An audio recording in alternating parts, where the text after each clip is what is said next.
ಕೋಲ್ಕತಾದಲ್ಲಿಂದು ನಡೆಯಲಿರುವ ಐಸಿಸಿ ವಿಶ್ವಕಪ್ T20 cricket ಟೂರ್ನಿಯ ಮೊದಲ ಸೆಮಿಫೈನಲ್ ಪಂದ್ಯದಲ್ಲಿ ದಕ್ಷಿಣ ಆಫ್ರಿಕಾ ಮತ್ತು ನ್ಯೂಜಿಲೆಂಡ್ ತಂಡಗಳು ಮುಖಾಮುಖಿಯಾಗಲಿವೆ. ಈಡನ್ ಗಾರ್ಡನ್ಸ್ ಮೈದಾನದಲ್ಲಿ ಸಂಜೆ 7 ಗಂಟೆಗೆ ಪಂದ್ಯ ಆರಂಭವಾಗಲಿದೆ.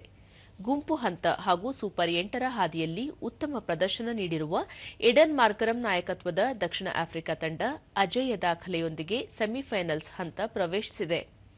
ಮತ್ತೊಂದೆಡೆ ಸೂಪರ್ 8ರ ಹಂತದಲ್ಲಿ ಗುಂಪು 2ರಿಂದ 2ನೇ ತಂಡವಾಗಿ ಅಂತಿಮ 4ರ ಹಂತಕ್ಕೆ ಪ್ರವೇಶ ಪಡೆದಿರುವ ಮಿಚೆಲ್ ಸ್ಯಾಂಟ್ನರ್ ನೇತೃತ್ವದಲ್ಲಿ ನ್ಯೂಜಿಲೆಂಡ್ ಆಟಗಾರರು ಸಹ ಉತ್ತಮ ವಲಯದಲ್ಲಿದ್ದಾರೆ.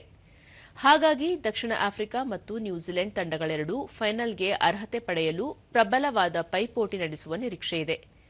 ಮುಂಬೈನ ವಾಂಖೆಡೆ ಕ್ರೀಡಾಂಗಣದಲ್ಲಿ ನಾಳೆ ಸಂಜೆ 7 ಗಂಟೆಗೆ ನಡೆಯಲಿರುವ 2ನೇ ಸೆಮಿಫೈನಲ್ ಪಂದ್ಯದಲ್ಲಿ ಆತಿಥೇಯ ಭಾರತ ಮತ್ತು ಇಂಗ್ಲೆಂಡ್ ತಂಡಗಳು ಸೆಣಸಲಿವೆ.